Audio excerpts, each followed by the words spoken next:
One of the most asked questions to me is how do you increase your relationship with money? So let's get into it. And this is what I'm going to cover in the YouTube video. Hope you're subscribed because I will only be doing more of these requests if you add to my subscriber list, which I'm really want to work on because I haven't been consistent in the past, but I am promising to be consistent on YouTube if you consistently follow and subscribe. So thank you so much in advance to everyone who is subscribing, and those who are returning back as old subscribers. I really thank you because you guys are the reason why I do what I do. So thank you so much. But I want to help you out in this video because honestly, this video could really help shape your whole life in a different direction, because having a healthier relationship with money is a game changer. If you want to be wealthy in life, it is not going to happen unless you actually are okay with being wealthy. So let's get into it. How do you do it?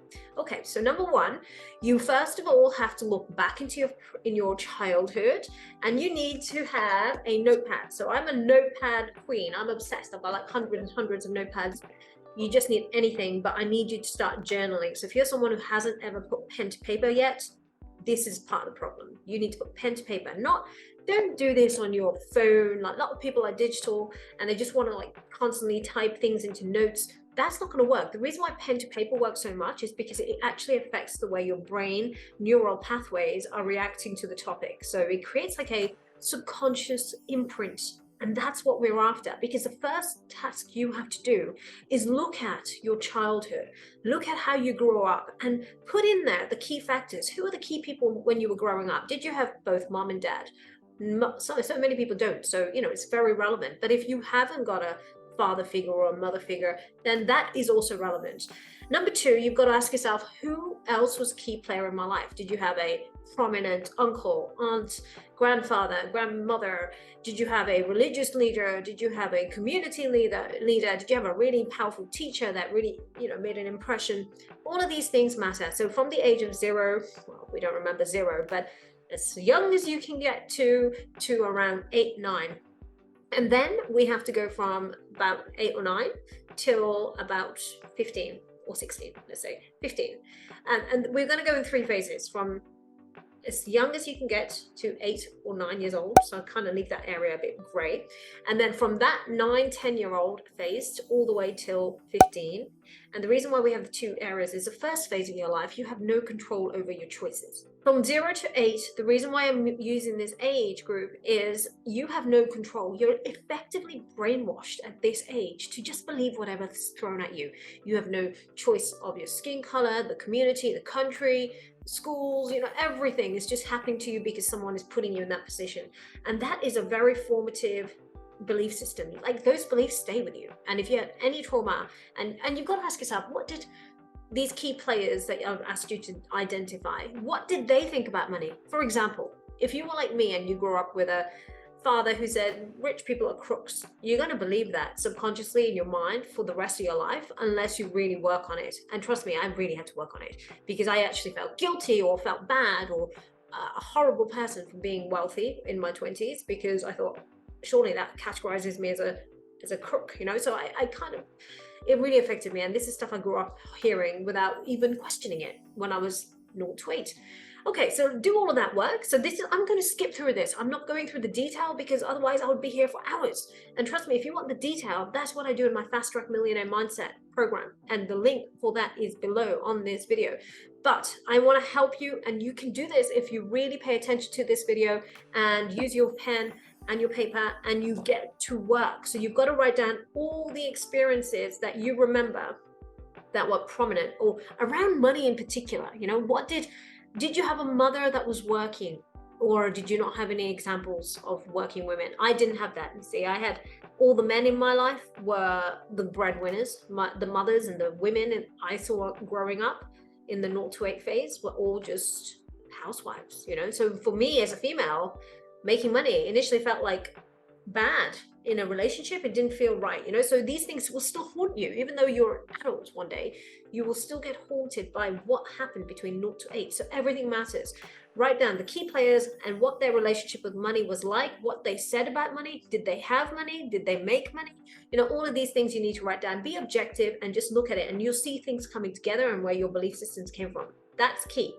Second phase, between 8, 9 to 15 years old. This is a very formative age as well, in a different way, because now you do have slight choices, opinions, etc. Your neuroscience in your brain is effectively changing. You have a much bigger frontal lobe, which is just behind your forehead, and this part of your brain actually is much more susceptible to what other people think. That's why teenagers are so self-conscious. They get bullied. If anyone's got bullied in that period, my god, it scars them for life. Trust me, I've coached people who have been bullied and it still shows, unless you've had coaching for it. So coaching or therapy, so or both, because a therapist is going to be very slow and meticulous, but I kind of think a bit too painful. As someone like me, I'm going to get straight to the from A to B quicker, without giving you all the, oh, let's see what happened when you were 5 years old, like really slow. I don't like therapists, the way they do their work. Sorry if anyone's a therapist here. I'm sure you guys are great. It just brings awareness, but it certainly doesn't help fix things. Whereas I will just fix things and I will take away the emotion from it, which is really powerful if you want to get quick results. So in this second period, I want you to now again do the same thing. Try and see what was a key thing happening in your life. Were you a popular kid at school? Were you the shy kid? Were you the one, socially accepted? Were you feeling like a rich kid, or did you feel like an underdog or felt out of place? All of these things happen. It makes such a big impact on you.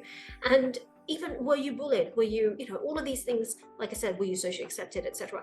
All of that, the hierarchy that you were in your teenager life, or between 9, 10 till 15, that's also significant, because now you start questioning things, you become more aware, you can sometimes even speak against some of your beliefs that have been thrown at you. For example, I knew in that period of my life that I didn't like the culture I grew up in. I'm talking about my particular culture and my particular family. I saw a lot of things that I thought, this can't be right, just domestic violence and things that really made me question, is that normal? I don't think so. Do I want to be with someone like that in the future? I don't think so. Do I want to be a female that's dependent on a man for money? I don't think so. And it's from that age. In fact, for me, it was from the age of 9, I remember. You see, I didn't really remember. Well, I remember what happened between 0 to 8. I didn't question it too much, but I had feelings about certain things. And I was not happy. But from the age of 9, I was fixated, focused on making money, because I did not like what I saw growing up. Now, some of you are going to love what you saw growing up, and that's absolutely amazing and fine. But sometimes it can go against you. Like maybe you had a parent that was super wealthy and making so much money, and you were middle class or whatever class, and you were, abundance of money in your life, but you kind of resented your parent for not being present. Or you resented how your parents got into legal trouble because they had money, and therefore now that scarred you, and therefore you have an aversion to money. Just having this awareness of where your belief systems came from, the traumatic effects that happened to you or lack of them, that's all going to shape why you are the way you are around money. If I could remind you one really simple thing, which is your voids growing up, so the things you did not have, especially between 0 to 8, especially between 9 to 15, the things that you felt were missing in your life become part of your highest values in your adult life. For example, if you were not socially accepted, if you were not the popular kid, if you weren't the rich kid, if you felt inadequate, if you felt like the underdog, if you felt poor, if you felt, all of these things, that's a reason for you to be like, I am going to be adequate, I am going to be good enough, I am going to be wealthy, so people will pay attention to me, etc. That was a lot of my validation cycle when I was growing up. Like in my late teens, I realized I can't wait to be able to earn money, and so everybody will, respect me, and I won't feel like I have to be like the little shy, or because I went to a private school and I had a scholarship, but I was not the rich kid or had a wealthy family around me. So it really affected my self-esteem, and I felt like the belittled person that couldn't compete with these guys because they were wealthier. And I was very aware of lack of, and that was my driving force. So sometimes these things really serve you, and you feel like so you feeling like an underdog is sometimes the best thing in the world for you. But by doing this, you'll understand how you are around money, good, bad, and ugly. Okay. Then how to improve your relationship with money. okay, 'cause sometimes it's going to be such trauma that's holding you back. The way to improve your relationship with money really comes down to so many further steps, which I'm going to just summarize. I'm going to tell you right now. I cannot go into detail because, like I said, it would take me hours to do this. Fast Track Millionaire Mindset is where I spend those hours, and you get lifetime access to this training if you ever go onto it. I honestly really recommend it. But the things that you have to do are going to be simple, but very effective. Okay, so I'm going to summarize it. First thing is get yourself around good people that are wealthy. Now, it's going to be very hard to find in your friend circle sometimes, especially if you're not in a privileged position or if you don't like the people around you. That's why going to academic events, like these self-development, peak performance events, the stuff that I do at Fortune Academy and the Billionaire Project, come to one of my free events. If you don't know where to find people that are talking about money and are happy and are good and are just trying to help you and, in a healthy way, then this is why individuals like me exist. So go to events with either myself or with anyone else in the world. Tons of people talking about money and doing it in a good way, in my opinion. Go to those events, and build networks. I used to go to physical meetups, and that was very good. So anyone who's come into my mentorships, we have physical meetups, we have online meetups, so we have so many coaching programs, and the network gets on with each other. Like, that's the fastest way to sometimes grow. So get around the right people. Second, I want you to carry a wad of cash in your pocket and keep it on you. Now, this is something I did in my early 20s because I felt guilty for having money, and I always felt the scarcity, because even though I had money, I felt that scarcity I had when I was a young person. Like, my parents grew up thinking of money doesn't grow on trees and it's like really hard to get, and we never have enough, and we're never in an abundant state. So I always had that by default. So how I got past that was actually by keeping a wad of cash. £1,000 was all it was at the time. And I kept it in my purse, or like my purse at the time. And I never used it. So when you open your bag or your purse or whatever, money clip, put it in your wallet or in your jacket pocket, whatever. You can do that for women too. You can have a money clip too. I think it's pretty cool for women to have a money clip. But keep it and hold on to it. Do not use it, so that every time you look into your bag or your purse or something, you feel like, I've always got money. I've got this. That's so powerful to be able to do. Now, you could fast forward that and you can go further. You can buy bullions of gold and put them by your bedside. You can buy diamond rings and keep them on you. You got to be careful. You don't want to be to a point where someone's going to just mug you, because that does happen. But do it in a way that's discreet, and that just reminds you that wealth is always there. Like, what are you scared of? That's so important. Next, I want you to go through something called a VIP experience. A VIP experience means go somewhere that, celebrates wealth. For example, simple thing like a 5-star hotel. You can go for a high tea. Someone who's starting off, I'm giving you this advice as someone who's starting off. You might feel intimidated going into a 5-star hotel and just sitting in the lobby, or like having a tea or a coffee or a meal, or even staying there if you can afford it. Doing these 5-star experiences such is such a game changer, because you immerse yourself in the physicality of wealth. Another example.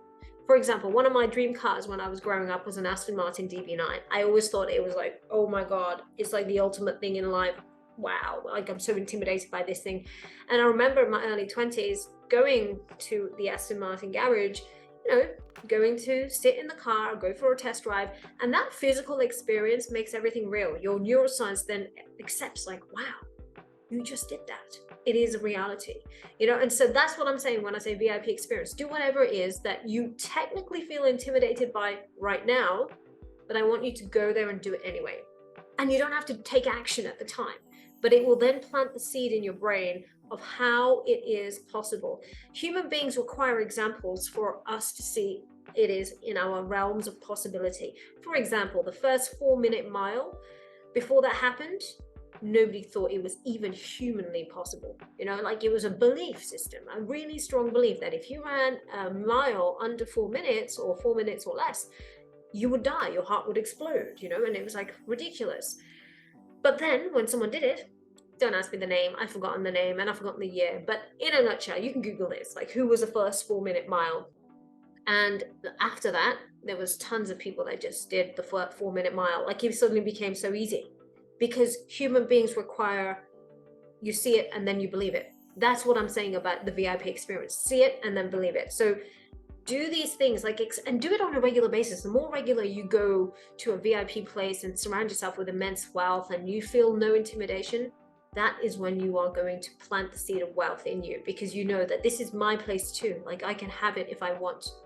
And then last but not least is where I'm looking for it on my table, and I haven't got it on me right now, but I had it earlier.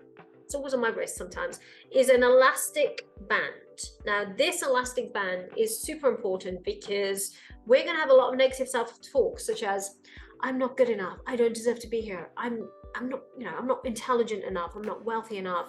I'm not good looking enough. I'm not blah, blah, blah. There's going to be tons of things that you're going to say to yourself that will take you out of the game. And that is your own demon that we're trying to destroy here. And that's where you use a elastic band. The more tighter, or the thicker and the more tighter it is on your wrist, the better, because you're going to pull it and release every time you say something negative in your mind. Nobody else needs to hear that you said this negative statement, but you're going to know, and you're going to pull that elastic band, because you're going to be punishing yourself in a way for thinking negative. And trust me, the pain, pleasure, neuroscience is so strong. This is the same theory that treats like, why does a dog perform tricks after they're given treats? The same way you perform the good stuff, the same way we can cut out the bad. So pain and pleasure, right? So the pleasure or the treats for human beings are the VIP experiences. Maybe you do it every time you celebrate your successes, like, for example, you've finished, let's say you're a student right now, you finished an exam and you did really well. Put yourself in that VIP position, like go into a 5-star hotel and kind of order something and feel like, yeah, I'm ready. I'm not going to play little anymore. I'm not this broke student. I'm ready to play the big game. Or if you're already in a corporate job, same thing applies. If you're a business owner, same thing applies. Like, every level of age and experience, these things apply. On the simplest level, you can really make it big if you want. But by creating pain, I had a blood blister here. I did it for 2 weeks and I had a blood blister here, and it was so worth it because I had so much negative self-talk. I started doing this back in 2004. And every time I fall into any kind of negativity, because every time we go to pursue a bigger goal, we naturally feel like, oh my God, who am I to try and play such a big game? They're going to doubt me. People are going to doubt me. They're going to say I'm not good enough. It happens to all of us, including me. Even now, I'm pushing myself so much that I do feel moments where I'm like, self-doubt creeps in, and it comes in for like a few seconds, and then I either pull the elastic band or I just kind of know how to stop it. But I usually prefer the pain, because that's the quickest way your brain will say, don't go there. Don't go there. It's kind of like you teach it, like, that's bad. Don't go there. Look, I've just given you a very quick summary of what you should be doing to really up your game and increase your financial thermostat. But the detail is in the Fast Track Millionaire Mindset, because one of the things I haven't talked about is actually by reverse engineering your goals. The neuroscience behind setting goals, which is, you're here, point A right now.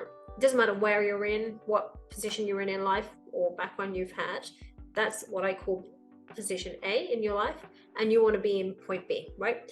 That I can get you there in 12 months if you work under my coaching. I can almost guarantee it, because everyone who follows my neuroscience training and actually performs it, and 12 months is almost too long. We get to these goals very quick. So that detail is essential, because you are going to really need that to increase your financial thermostat, knowing where you're going and who you have to become to achieve that goal. That detail I put in the Fast Track Millionaire Mindset. So if you want to follow up more into what I've said today, then please look at the link below, because I promise you will not ever look back. Once you've got that information, you can use it for life. I use the same techniques right now till today in my life, and everything is 6 areas. The 6 areas I cover are how to reprogram your subconscious mind, because trust me, that's like the demon. Second, how to increase your relationship with money, which I'm just kind of brushing over in this video. Number 3, how to use neuroscience to set goals from going from A to B and guarantee them. Like, how do you guarantee your outcome of a goal? Like, I'm talking about go big. not play it safe, but go big. Like, this is going to require so much change in yourself, and if you're able to do it, a mentor will speed up the process. And that's why I do what I do, because I know I accelerate your growth so much more than you could do it on your own. Number 4, I cover how to deal with toxic relationships, because one thing I haven't even covered here is, all the trauma, all the negativity you've had that's lingering and kind of holding you back and making you believe that you're like this small when you should be playing this big or more. And there's quantum physics involved in that. Then number 5, I cover how to deal with money problems, because when you have more money, there will be problems. Nobody ever talks about this, but there are some scary things that happen in your mind. You feel vulnerable, you feel exposed, you feel like a target, when you've got money. Trust me, it is ugly at times, but you don't want to be scared of having money or someone taking it away. Whether it's a relationship, whether it's litigation, because business is always full of like vultures that could occur. You've got to deal with all the, you've got to be able to put all the fires out if there are there, or even preempt them.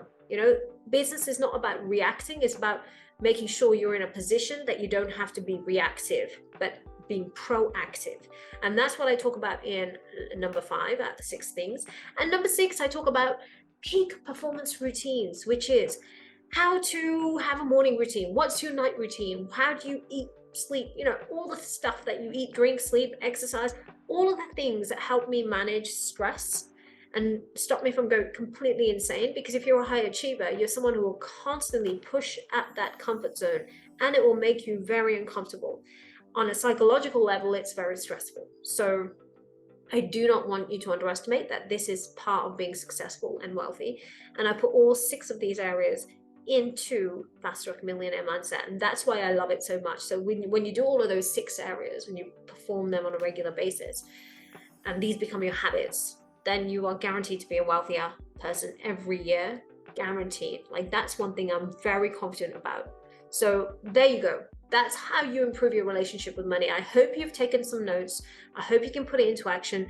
Put some stuff in the comments, like put some, some of your experiences in the comments. I really want to hear from you guys. I love interacting with you. I do reply myself to every comment, so I really appreciate it. And if you have any other further topics that you want me to cover, I'll do my best to do so. But I really, really want you to subscribe to this video, because that's what makes me motivated, that I know that people are listening to the advice and are improving their lives, because that's become my bigger mission in life, to see how many people I can change. Because for me, it was coaches, therapists, mentors that got me from here to there, and I couldn't be where I am today had I not had all that help.